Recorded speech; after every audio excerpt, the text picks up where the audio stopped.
This is called the Gobosh G700S. It has a different brand name in Europe, but in the American market, they've really wanted to try and put their own name on it. So Gobosh is one of those interesting names that stands for Go Big or Stay Home. It's a term that comes out of the computer industry, and it means hustle, hustle, hustle. And these guys are doing a pretty good job. Now, what type of construction is used in this airplane? This is an all-metal airplane with certain fiberglass components on it to make it nice and smooth up in the nose cowl. But the wing itself is all riveted aluminum construction with some very nice winglets. It gives it a real distinct look to the airplane. And they build this one, LSA is kind of the term for this category, but they've done their own little modification or branding of that, and they call this a luxury sport aircraft. As you can tell by its interior, if you get a look in there, this one is very smoothly finished throughout, very comfortable interior, side-by-side, control stick, and rudder pedal type controls. Now, what kind of power are we using on this one?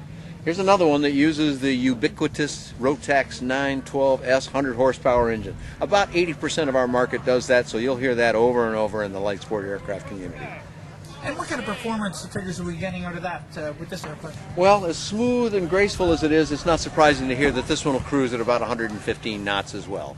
Now that's near the higher power point. I imagine that a more economical cruise is probably about 105 to 108 knots. And what was your approach for landing? Oh, you would approach it landing probably at about 55, or the old 50 is nifty.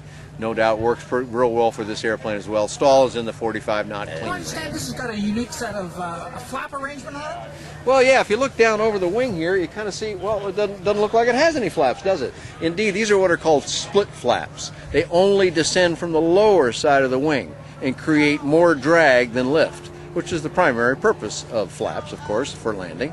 But many of them, all these other airplanes, you'll be able to see a clear line up there. By not having that, you improve the airflow over the top of the wing Well, itself. somebody want to get more information on this, Dan? The website they can go to? Well, just take that catchy name, Gobosh, and put .aero behind it.